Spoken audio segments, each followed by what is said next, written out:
ہمارے دکھوں کا واحد علاج اسلام. دیکھیے انسانی زندگی میں دکھ اور سکھ ان کا چوری دامن کا ساتھ ہے. دکھ بھی ہے سکھ بھی ہے. سردی کے ساتھ گرمی بھی ہے, گرمی کے ساتھ سختی بھی ہے. ان مع العسر یسرا ان مع العسر یسرا, یسر کے ساتھ عسر ہے, عسر کے ساتھ یسر ہے.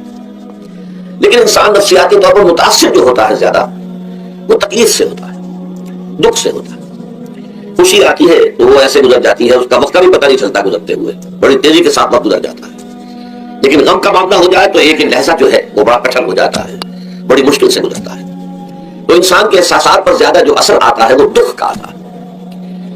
بعض فلسفے دنیا میں ایسے ہیں کہ جنہوں نے اس دکھ, خاص طور پر جو حساس انسان اس کو محسوس کرتا ہے, اس کے اعتبار سے یہ کہا ہے کہ دنیا کی زندگی میرا دکھ ہی دکھ ہے. آپ کو معلوم ہے کہ تعداد انسانوں کی بہت بڑی تعداد ہے جو بدھ مت کی پیروکار ہے, اور بدھ مت کا کلمہ طیبہ یہ ہے, یعنی یہ ان کا اصل اصول ہے, جیسے ہمارے دین کا اصل اصول ہے لا الہ الا اللہ محمد رسول اللہ, کلمہ طیبہ. ان کا جو کلمہ طیبہ ہے یہ سروم دکھم, سب دکھ ہی دکھ ہے, سب مصیبت ہی مصیبت ہے. انسانی زندگی جو ہے وہ تو صرف دکھوں سے اور تکلیفوں سے عبارت ہے. اسی کو غالب نے بھی کہا ہے, آپ نے یہ شعر غالب کا میں نے بہت سے دروس میں سنا ہوگا کہ قید حیات و بند غم اصل میں دونوں ایک ہیں.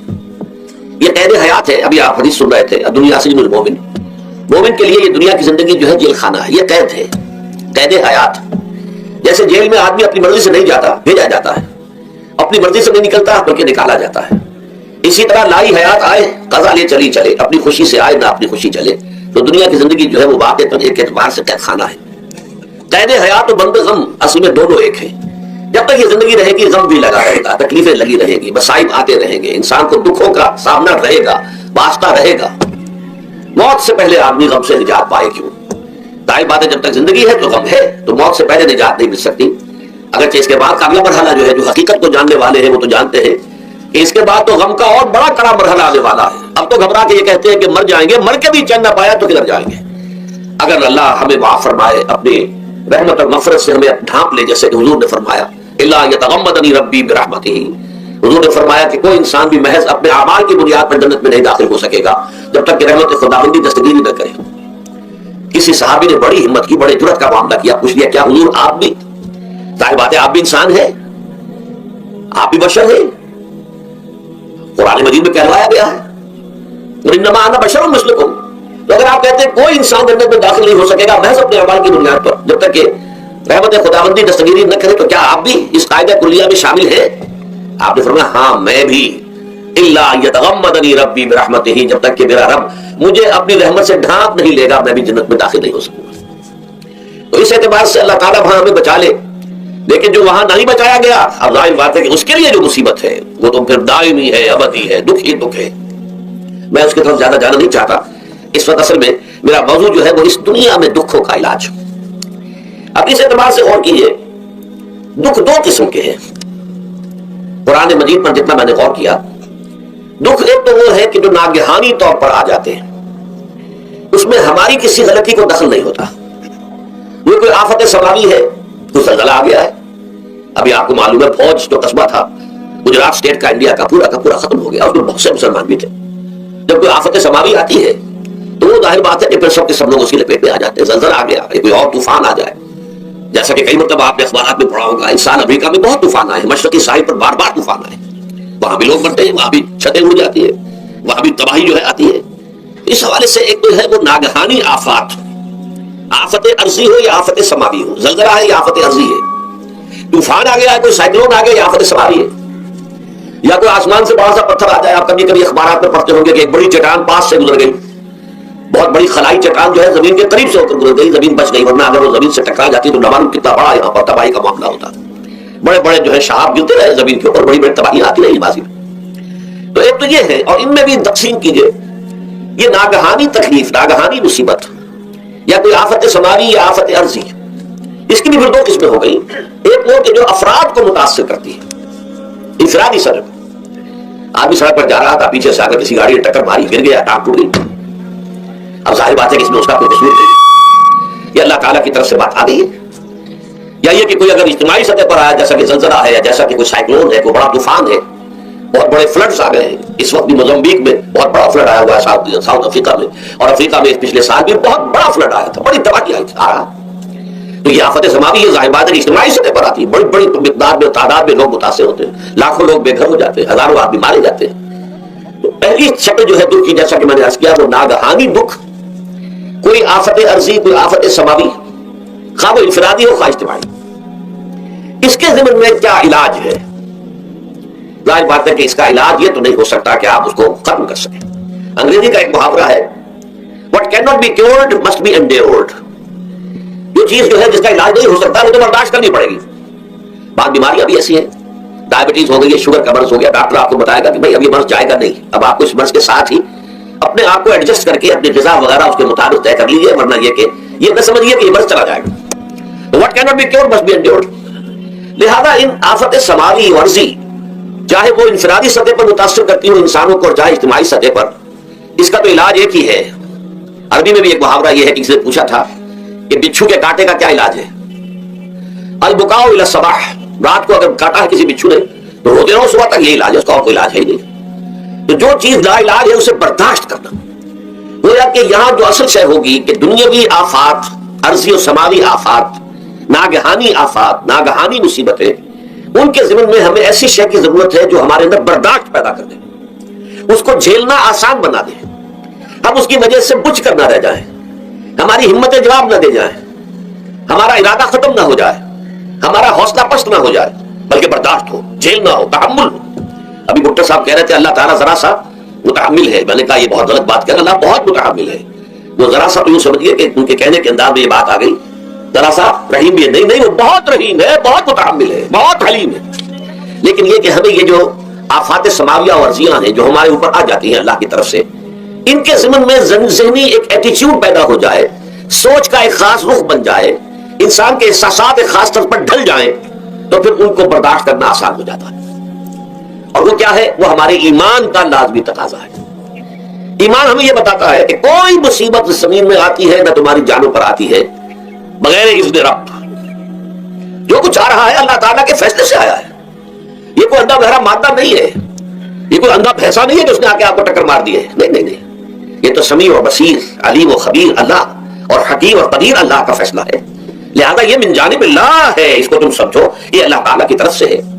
اور جب اللہ کی طرف سے ہے تو سورہ آل عمران میں فرمایا بیدہ الخیر، اس کے ہاتھ میں تو خیر ہی خیر ہے۔ یعنی بظاہر تمہیں محسوس ہوتا بھی ہو کہ یہ میرے لیے تکلیف دہ بات آ گئی ہے، تو اس کو یوں سمجھو کہ اس کا نتیجہ جو میرے حق میں نکلے گا وہ خیر ہوگا۔ فوری طور پر تو تکلیف ہے، مجھے اچھی نہیں لگ رہی، ناگوار ہے، لیکن نتیجہ اس کا خیر نکلے گا۔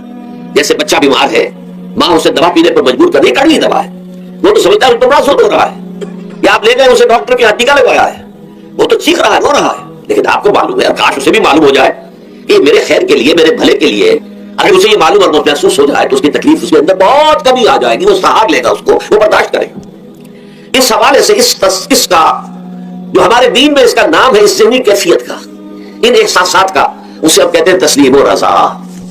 جو کچھ آ رہا ہے اللہ کی طرف سے آ رہا ہے، لہذا سر تسلیم خم ہے، اے اللہ ہم قبول کرتے ہیں، رضا ہر حال میں تیری رضا پر راضی ہے، جو تیرا فیصلہ ہے ہمیں بصر و چشم قبول ہے، تسلیم و رضا۔ ہم بھی تسلیم کی خوب ڈالیں گے، بے نیازی تیری عادت ہی صحیح، اللہ تو بے نیاز ہے، لیکن اللہ تو ہمارے لیے جو بھی تکلیف کا تو نے فیصلہ کیا ہے، تسلیم کی خوب ڈالیں گے، عادت پیدا کر لیں گے اپنے اندر کہ ہر چساق یہ ماریخ عین الدافست، کہ میرا ساقی میرے پیالے میں جو کوئی ڈال دے اس کا لطف و کرم لے۔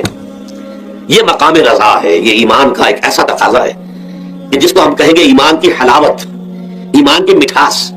اگر آپ کا منہ کڑوا ہو جائے تو آپ چینی کھاتے ہیں تاکہ منہ کا ذائقہ ٹھیک ہو جائے۔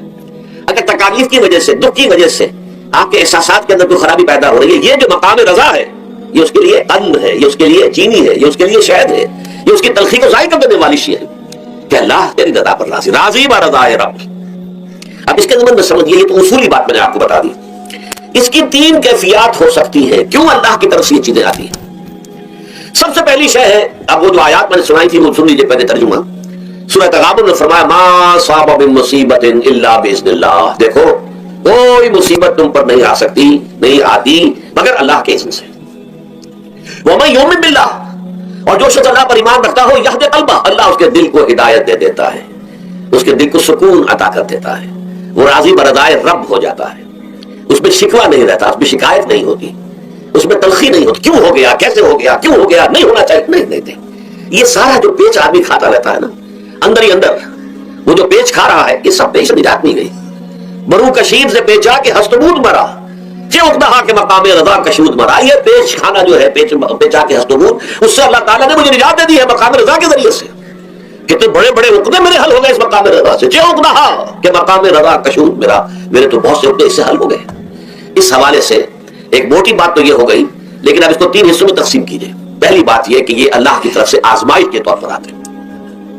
آزمائش، میرا بندہ اس پر صبر کرتا ہے یا نہیں، یا میرے خلاف بکواس کرنے پر آمادہ ہو جاتا ہے. اللہ تو ایسا ہے، اللہ نے تو ہم پر کبھی کرم کیا ہی نہیں ہے، اللہ تو ظالم، معاذ اللہ معاذ اللہ معاذ اللہ. کہیں ایسا تو نہیں، میرا بندہ جو ہے تکلیف کو جھیلتا ہے میری وجہ سے، یہ سمجھ کے کہ اللہ کی طرف سے آئی. یہ صبر جو ہے یہ بہت بڑی کامیابی ہے اگر انسان کو حاصل ہو جائے. اور اس صبر کے نتیجے میں 2 اور باتیں پیدا ہوتی ہیں.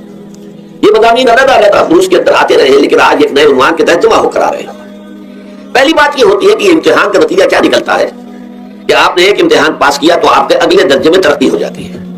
5ویں کا امتحان پاس کر لیا نا تو 6ٹھی میں جائیں گے. اب 6ٹھی کا امتحان پاس کریں گے تو 7ویں میں جائیں گے. 7ویں کا پاس کریں گے تو 8ویں میں. درجہ بدرجہ انسان کی دینی، ایمانی اور روحانی ترقی کا ذریعہ یہ آزمائش بنتی ہے.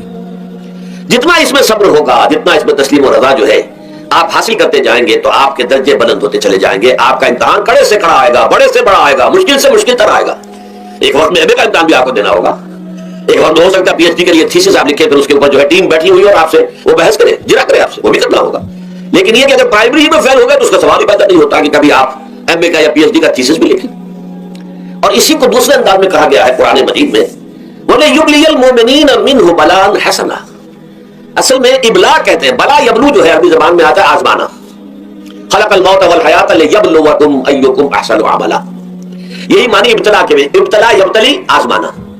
ابلا یبلی جو آتا ہے باب فعل سے، اس میں آتا ہے کسی کو کسی تکلیف میں ڈال کر اس کو نکھارنا، کہ اس کا جوہر نکھر جائے، اس کے اندر جو خیر ہے وہ اور چمک جائے، لوگوں کو بھی معلوم ہو جائے کہ یہ شخص اس مقام کا اہل ہے، اس کے اندر یہ صلاحیت ہے، اس میں یہ قوت موجود ہے. تو یہ گویا کہ اہل ایمان کی صلاحیتوں کو نکھارنے کے لیے اور ان کے درجات کی ترقی کے لیے بھی اللہ تعالیٰ دنیا کے اندر یہ مصیبتیں اور امتحانات جو ہیں آزمائش کے حوالے سے افراد پر بھی اجتماعی طور پر بھی لاتا ہے.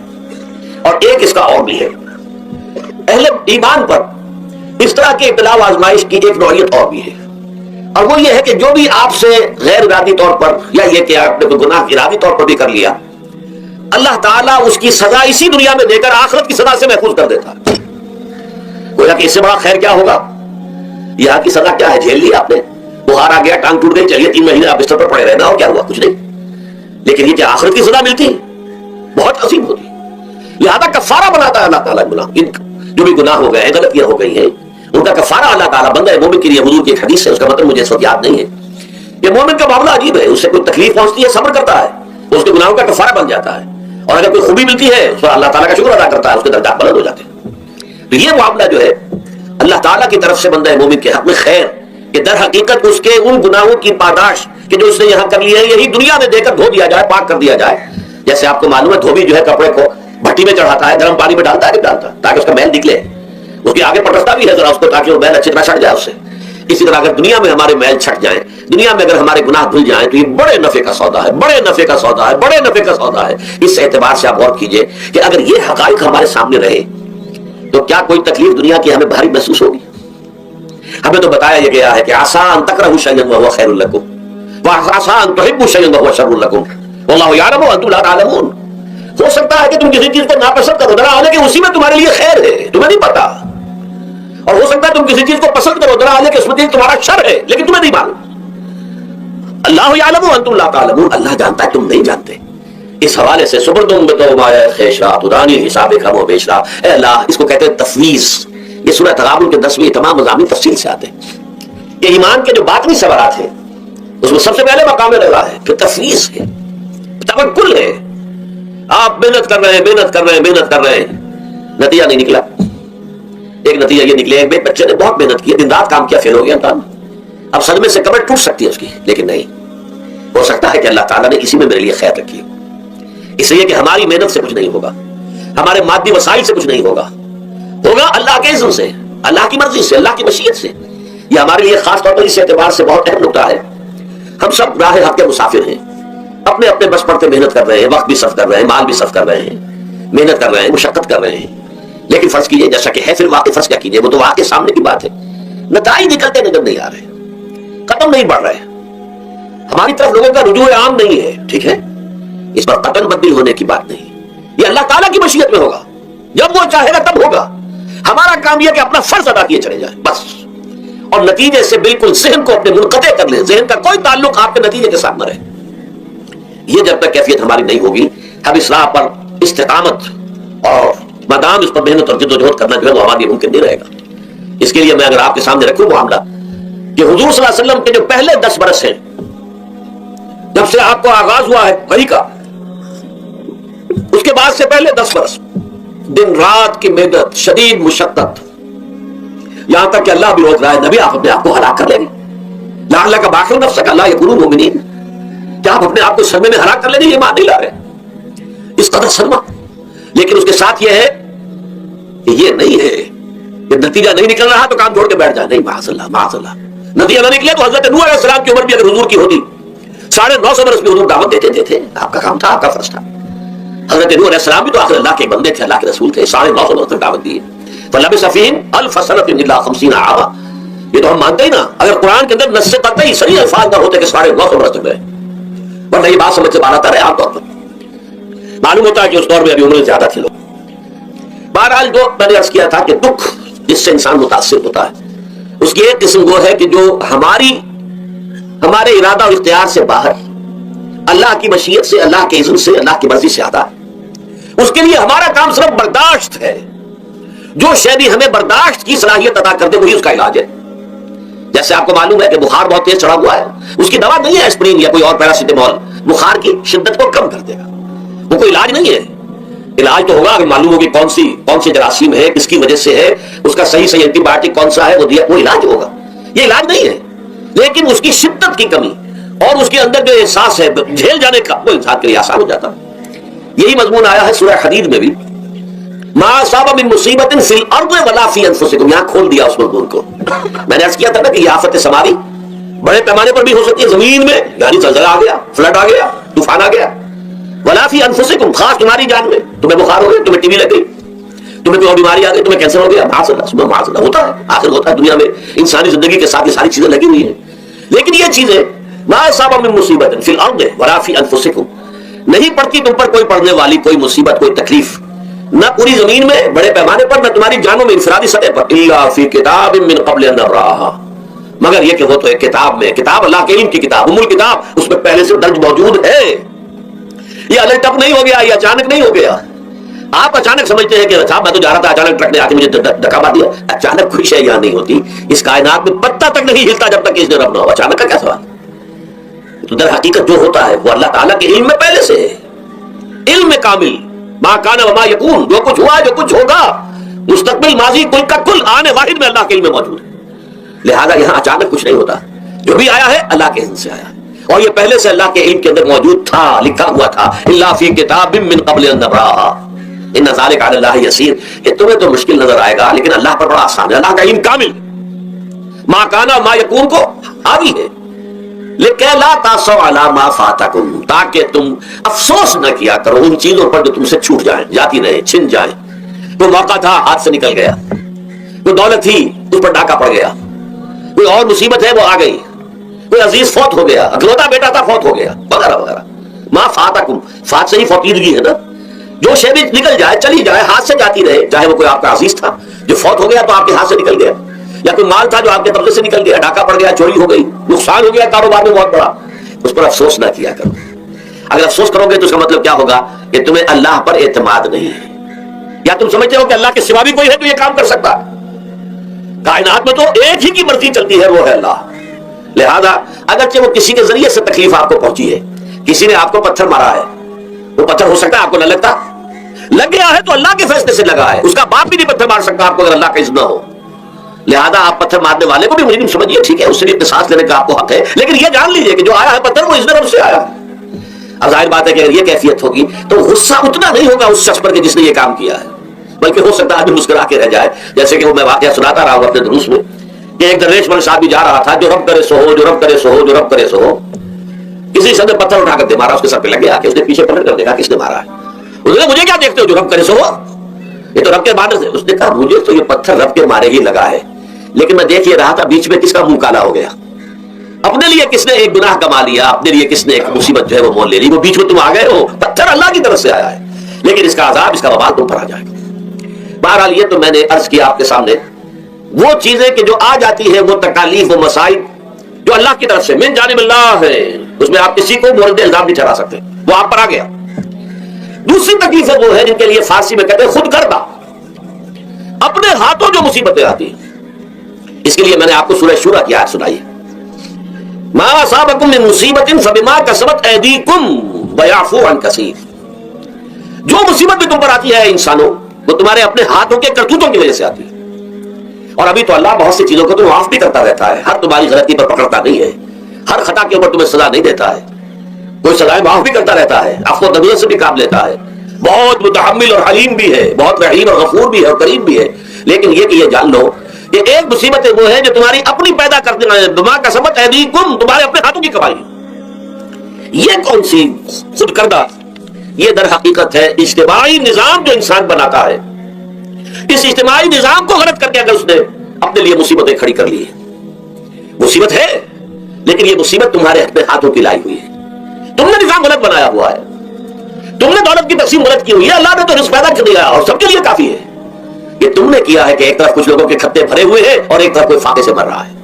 یہ خود کردہ ہے، یہ ہمارا کبھی ہے. یہ تم نے نظام غلط بنایا ہے. یہ جو نظام کے اندر خرابی ہے یہ تمہاری اپنے کرتوت ہے. تم نے خود نظام کے اندر غلطی رکھی ہوئی ہے، ناانصافی گھولی ہوئی ہے، اس کا زہر گھولا ہوا ہے. یہ تمہارے اپنے کرتوتوں کی وجہ سے، اور اس کا علاج تمہیں کرنا پڑے گا خود. اور وہ علاج کیا ہوگا؟ نظام کو صحیح قائم کرو. اللہ کا دیا ہوا نظام عدل و قسط.